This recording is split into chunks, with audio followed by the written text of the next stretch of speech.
Friends, ఇప్పుడే అందిన వార్త. ఉద్యోగులకు రేవంత్ సర్కార్ శుభవార్త అంటూ వార్తలు అయితే వస్తున్నాయి. మరి ఏంటి ఆ శుభవార్త అనేది చూసేద్దాం ఫ్రెండ్స్.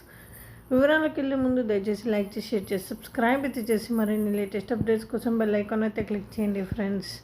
అయితే మీకు ఇప్పటికి అర్థమైంటుంది డిఏ గురించి అనేసి.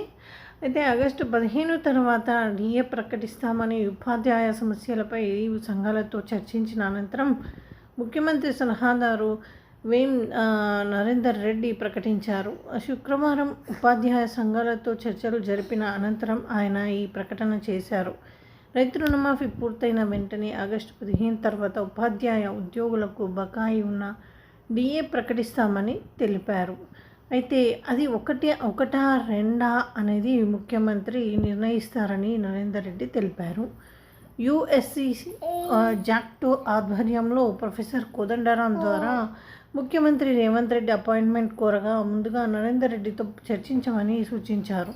బదిలీలు, పదోన్నతులు సజావుగా నిర్వహించినందుకు ప్రభుత్వాన్ని సంఘాల నాయకులు అభినందించారు.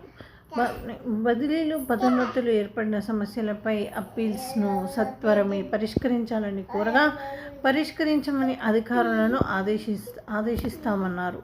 సో ఫ్రెండ్స్, ఈ విధంగా వార్తలు అయితే వస్తున్నాయి ఫ్రెండ్స్. ఇది కొంచెం మంచి సూచన అనే చెప్పవచ్చు. ఆగస్టు 15 తర్వాత డిఏలకు అయితే వస్తుండొచ్చు మరి.